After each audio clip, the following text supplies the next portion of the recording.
Bismillahirrahmanirrahim. Alhamdulillahirabbil alamin wassalatu wassalamu ala asyrafil anbiya'i wal mursalin wa ala alihi wa sahbihi ajma'in. Rabbi shrah lana sudurana wa yassir lana umurana wahlul 'uqdatam min lisanina yafqahu qawlana. Bismillahirrahmanirrahim. يا أيها الذين آمنوا لم تقولون ما لا تفعلون كبر مقتا عند الله أن تقولوا ما لا تفعلون. Assalamualaikum warahmatullahi wabarakatuh. Muslimin dan muslimat, sidang penonton rancangan Solusi yang dirahmati Allah Subhanahu wa taala. Alhamdulillah, pada slot kali ini marilah sama-sama kita rafakkan kesyukuran kepada Allah Subhanahu wa taala, kerana dengan izin Allah taala jua maka kita dapat bersua pada hari ini di waktu dan masa yang telah ditetapkan, dan insya-Allah mudah-mudahan selama 1 jam kita bersama ini banyak yang kita akan dapatkan kongsi bersama, input dari sudut agama dan juga pengamalan agama kita akan diberkati oleh Allah Subhanahu wa taala. Tuan-tuan, muslimin dan muslimat yang dirahmati Allah Subhanahu wa taala, kita rafakkan syukur kepada Allah Taala juga pada hari ini kita dapat masih lagi diberi peluang oleh Allah Subhanahu wa taala untuk hidup di atas muka bumi Allah Subhanahu wa taala ini. Dan kita sekarang berada dalam satu majlis ilmu yang disebut sebagai Ar-Raud min Riyadil Jannah. Apa maksud tuan-tuan? Ar-Raud min Riyadil Jannah ialah taman di antara taman-taman syurga Allah Subhanahu wa taala, yang kita panggil sebagai Ar-Raudah. Ar-Raudah ini hanya ada satu saja atas muka bumi, tuan-tuan. Di mana? Yaitu di Masjidin Nabawi, bersebelahan dengan makam Rasulullah sallallahu alaihi wasallam di Masjidin Nabawi. Yang dipanggil Ar-Raudah. Tuan-tuan haji, puan-puan hajah, ibu-ibu, bapa-bapa, saudara mara, sudah penonton sekalian yang pernah pergi ke Madinah, sama ada buat umrah ataupun buat haji yang terus pergi ke Mekah, pasti akan pergi ke tempat yang bernama Ar-Raudah ini. Di situ tempat ada satu mihrab kecil, tuan-tuan.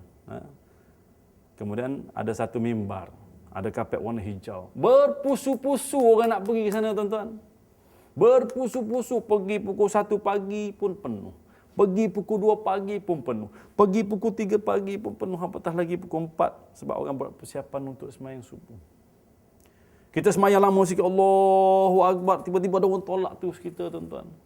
Dah banyak sabar. Kita rukuk lama sikit, Allahu Akbar, kita bangun daripada rukuk, tak ada rukuk tempat sini, rupanya dah pergi tempat lain. Orang tolak, tuan-tuan. Kita sujud lama sikit, sujud lama sikit. Bangun daripada sujud, tak sempat bangun lagi. Polis dah angkat, tuan-tuan, sambil kita tengah sujud itu bawa keluar. Sebab apa? Sebab ramai orang nak masuk situ, tuan-tuan. Tengah kita semayang, Allahu Akbar, tiba-tiba ada orang datang ke depan kita, nak rukuk pun tak boleh, tuan-tuan. Sebab apa ramai orang pergi kat situ? Sebab di situlah doanya diterima, paling diterima oleh Allah Subhanahu wa taala, tempat yang paling mustajab, tuan-tuan. Untuk doa kita diterima oleh Allah Subhanahu wa taala. Orang pergi ke Madinah kalau tak pergi kat sini macam tak sah. Orang pergi ke Madinah kalau tak pergi kat sini macam tak sah. Macam orang Kelantan kalau makan nasi tak ada wudu, tuan-tuan. Contohnya, minta maaf orang Kelantan. Minta maaf. Orang Negeri Sembilan kalau makan kau tak bedas tak sah. Itu maksudnya. Tapi lebih daripada itu, tuan-tuan. Kalau pergi ke Madinah tak pergi ke Raudah ni, mana tak sah. Sebab di situlah doa kita diterima. Semayang hajat, semayang sunat dan sebagainya, doa diterima oleh Allah SWT. Selain daripada tempat-tempat lain yang nama dia Multazam. Sebagai tempat lain nama dia Arafah, Mina, Muzdalifah, Bukit Safa dan banyak tempat-tempat lain lagi. Tapi bagaimana pula bagi orang yang tak boleh pergi ke Mekah? Adakah doa mereka lambat diterima oleh Allah Subhanahu wa taala? Tidak. Nabi kata apa? Nabi kata bila kamu lalu ke Ar-Raudah, hendaklah kamu berhenti. Sahabat tanya, "Ya Rasulullah, apakah Ar-Raudah itu?" Maka jawab Rasulullah, majlis ilmu. Walaupun ada hadis riwayat At-Tirmizi mengatakan masjid, tapi jumhur hadis ini mengatakan ialah majlis ilmu. Jadi tuan-tuan, ini tuan-tuan rahmati Allah Subhanahu wa taala, orang yang berada dalam majlis ilmu, doanya juga diterima oleh Allah Subhanahu wa taala. Walaupun saya dalam kaca TV, tuan-tuan berada di luar, di rumah ke, di pejabat ketika ini, ataupun di mana saja, di kedai telekom ke, tuan-tuan nampak saya, maka tuan-tuan juga doanya diterima oleh Allah SWT bukan sebarangan. Bukan main-main. Ini Nabi kata. Bukan saya kata. Nabi kata. Jadi tuan-tuan, apa tunggu lagi? Berdoalah sekarang. Berdoa kepada Allah, tuan-tuan. Berdoa kalau tadi kita dalam keadaan rasa senang otak sikit, mudah-mudahan dilonggarkan otak kita. Maksud dilonggar itu ialah disenangkan pemikiran. Kalau kita tak ada dalam hati yang kusuk masai, insya-Allah mudah-mudahan dalam keadaan ketenangan. Kalau kita tidak ada berkelahi suami isteri, katakan ke rumah, insya-Allah balik nanti akan menjadi bertautan kasih balik. Mana tahu tadi ada berkelahi, kan? Datang ke tempat ini tiba-tiba nampak saya, tuan-tuan dengar majlis ilmu ini, balik insya-Allah suami ataupun isteri akan lina. Kalau anak kita tak balik waktu ini, tuan-tuan, insya-Allah berdoa sekarang, tuan-tuan, dalam majlis ilmu. Kan? Besarnya ilmu itu. Yarfa'illahu alladhina amanu minkum walladhina utul ilma darajat, kata Allah SWT. Allah akan mengangkat orang-orang yang beriman daripada kamu dan orang-orang yang berilmu dengan beberapa darjat. Maksudnya apa, tuan-tuan? Beza di antara orang yang berilmu dengan orang yang tidak berilmu. Orang yang tahu dengan orang yang tidak tahu. Orang yang biasa ke majlis ilmu dengan orang yang tak biasa. Orang yang biasa mendengar program-program agama di TV dan radio dengan orang yang tak biasa, tuan-tuan. Beza. Dia ada perbezaan dia. Qul hal yastawil ladzina ya'lamun wal ladzina la ya'lamun. Apa beza di antara orang yang berilmu dengan orang yang tidak berilmu? Maka dalam ayat lain, innama yakhshallaha min ibadihil ulama. Barang siapa yang takutkan Allah SWT, itulah tanda-tanda orang berilmu.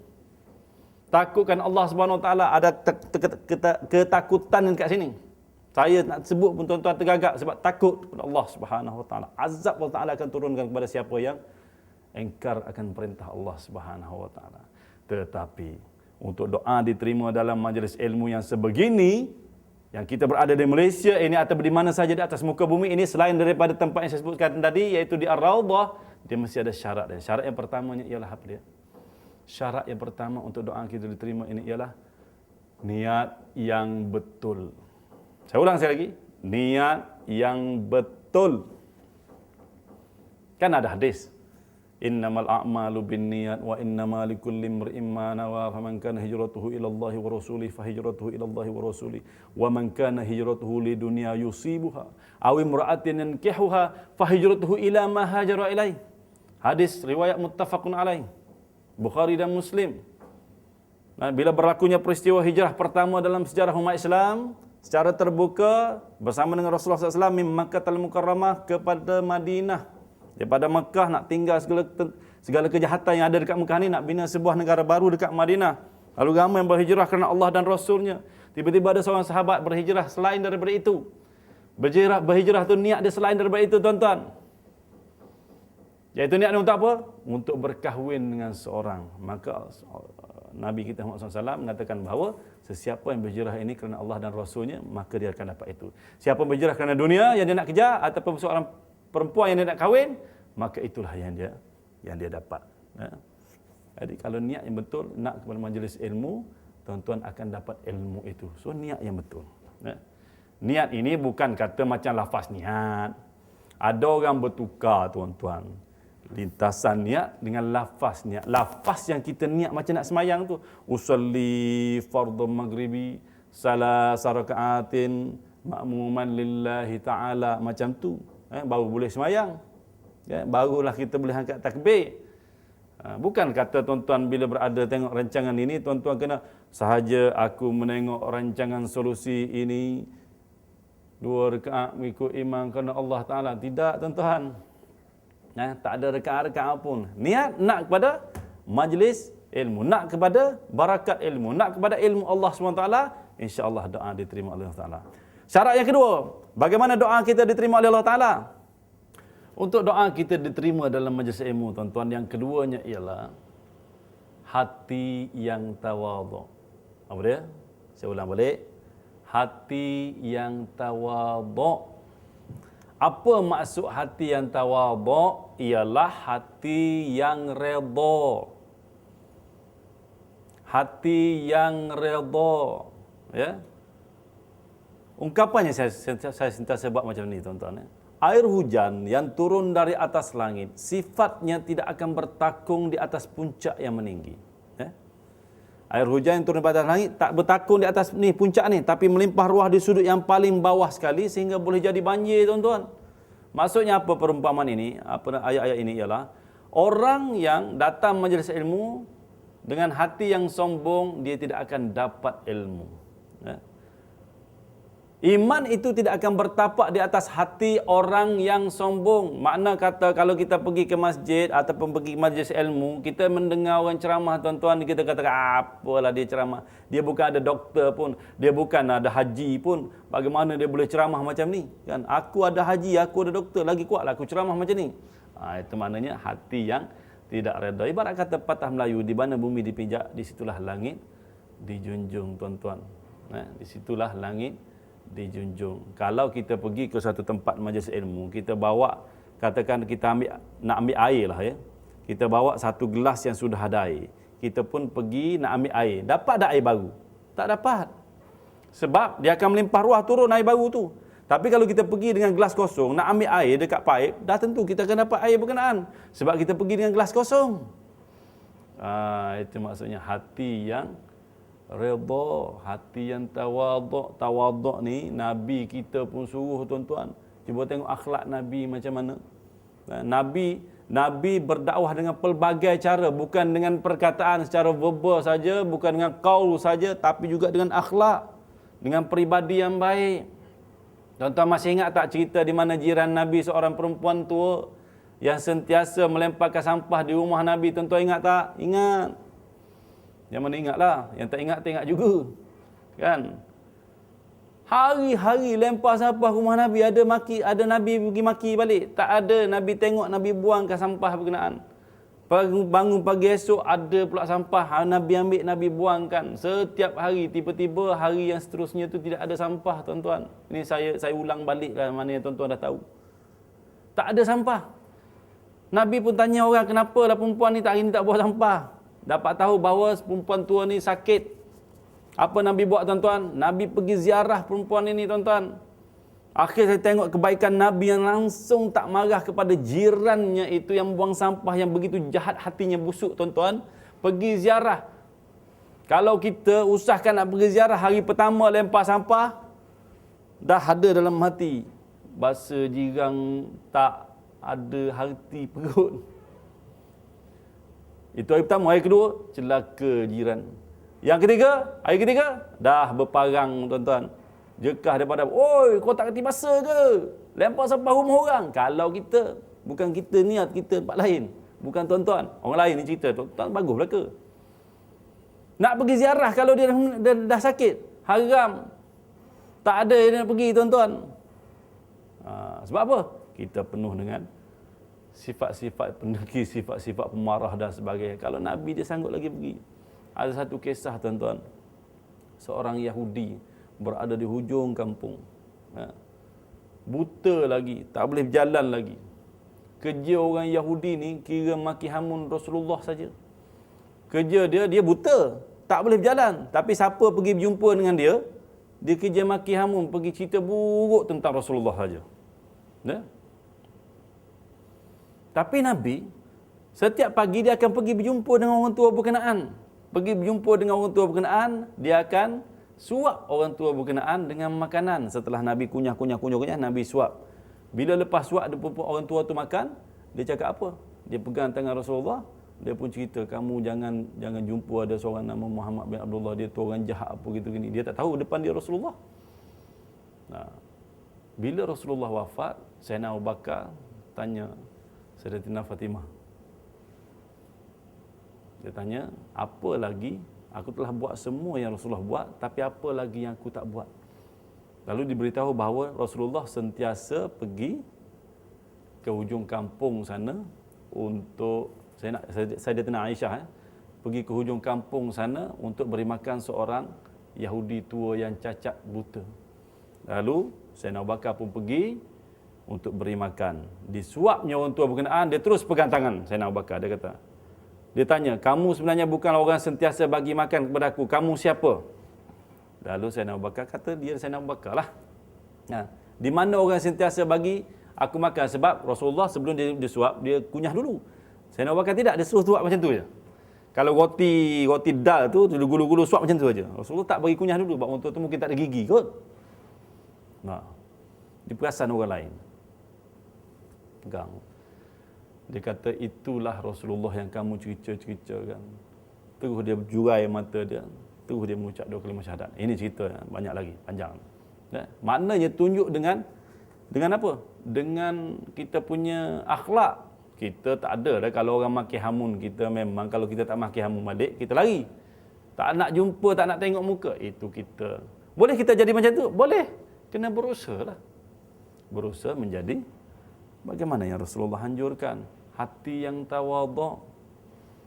Jangan pergi ke mana-mana tuan-tuan soal bongkak takabur ni, sebab hati yang ni dalam majalah Solusi, tuan-tuan boleh tengok dalam ketua editor kita telah tulis berkaitan dengan siapa takabur pasti lebur. Siapa takabur pasti lebur ini tuan-tuan. Boleh tengok siapa takabur pasti lebur. Ada penyakit-penyakit hati ni, daripada penyakit hati ni, daripada sebab tidak ada qanaah, dari sebab tidak ada redha, maka dia akan timbul penyakit-penyakit hati yang seperti ini. Ramai orang berkuasa terhenyak ke bawah akibat takabur. Betapa banyak ilmuwan terhina kerana takabur. Takabur juga adalah sebab kemusnahan siapa? Iblis, Fir'aun, Qarun, Namrud, Abu Lahab, Abu Jahal, Kamal Ataturk kita katakan. Ini sebab tidak ada hati yang redha. So nak doa diterima dalam majlis ilmu, hati yang redha. Yang ketiga apa? Yang ketiga ialah berfikiran positif, tuan-tuan. Saya sentiasa mengandaikan di mana saya pergi, saya katakan bahawa manusia ini ada dua pandangan. Dua pandangan. Yang pertamanya ialah pandangan daripada mata lebah. Yang kedua, pandangan daripada mata lalat. Lebah, lalat. Apa ni? Lalat, cuba tengok lebah tuan-tuan. Lebah walaupun dia duduk dalam kawasan yang begitu busuk, dalam tong sampah, dalam longkan dan sebagainya, tapi apa pemikiran dan pandangan mata lebah? Dia tetap mencari bunga, dia tetap mencari madu, sebab dia nak isap bunga, kemudian ambil madu, kemudian dia simpan madu berkenaan hingga boleh menjadi sebuah rumah. Dia bawa lagi sanak saudara dia, anak beranak semua sekali duduk dalam rumah tersebut. Ini lebah.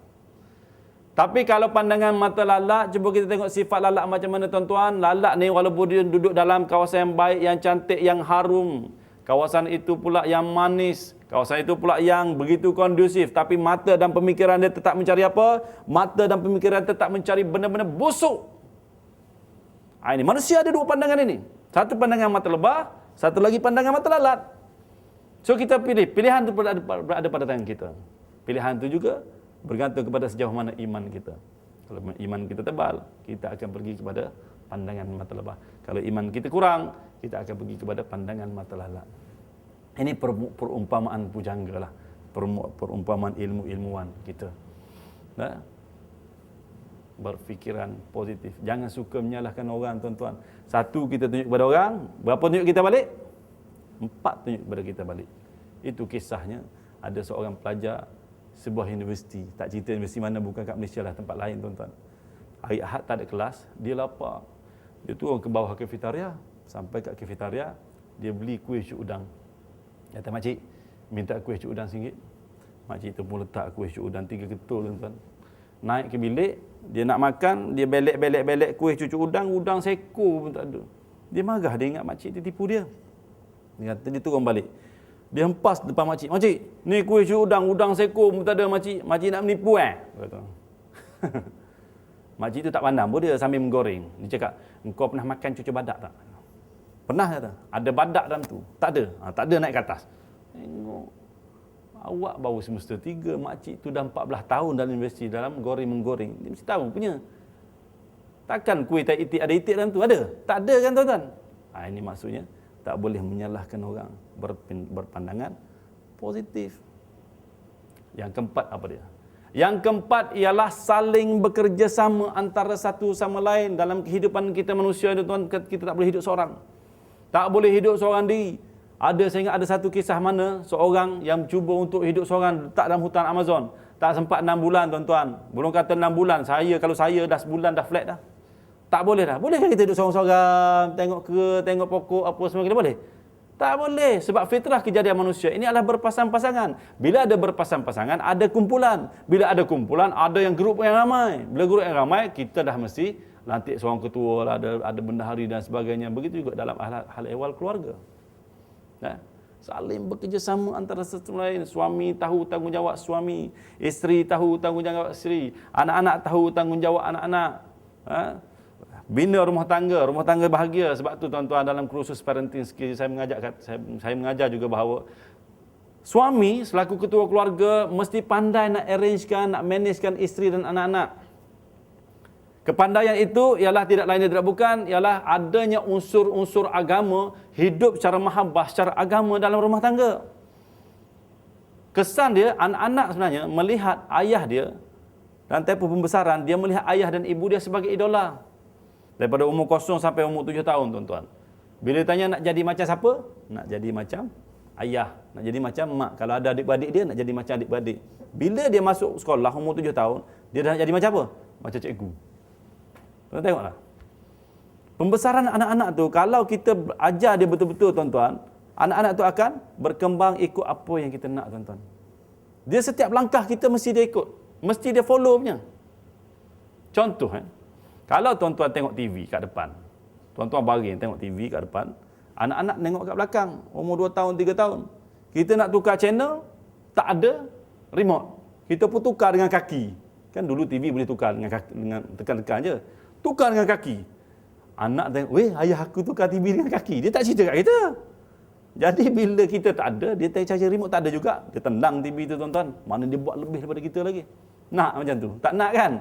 Jangan menendang TV dengan kaki. Tendanglah dengan mulut. Tak, minta maaf, saya bergurau saja. Maksudnya, tuan-tuan, setiap pergerakan kita tu anak-anak akan perhati. Sebab tu saya sarankan untuk menjaga keharmonian rumah tangga ini, tuan-tuan, saling bekerjasama antara rumah tangga ini ialah kena wujudkan solat jemaah setiap keluarga. Suami kena jadi imam. Suami kena jadi imam kepada isteri ataupun isteri-isterinya dan juga anak-anaknya. Amat malam bagi seorang bapa kalau langsung sepanjang dia hidup sebagai bapa, langsung tak pernah jadi imam. Tuan-tuan carilah dalam seminggu ataupun dalam sehari cari satu waktu. Katakan waktu maghrib, jadi imam kepada isteri dan anak-anak. Kalau tak sempat, carilah seminggu sekali. Katakan hari Ahad ke, jadilah imam kepada anak-anak dan isteri. Kalau tak sempat lagi, sebulan sekali. Kalau tak sempat lagi, setahun sekali. Kalau tak sempat lagi, tak payah buat. Takkan tak ada langsung. Bukan nak merapu, tuan-tuan. Bukan nak beletek, nak bagi ingat. Kan tanda-tanda orang yang beriman itu sanggup terima peringatan. Dan sanggup memberi peringatan. Kita on the way, ala tul, on the way nak menjadi orang-orang yang beriman. Fazakir in nafa'atiz zikra tanfa'ul mu'minin. Ingat mengingat antara satu sama lain. Semoga boleh manfaat kepada orang mukmin. Tuan-tuan rahmati Allah SWT, jadi imam.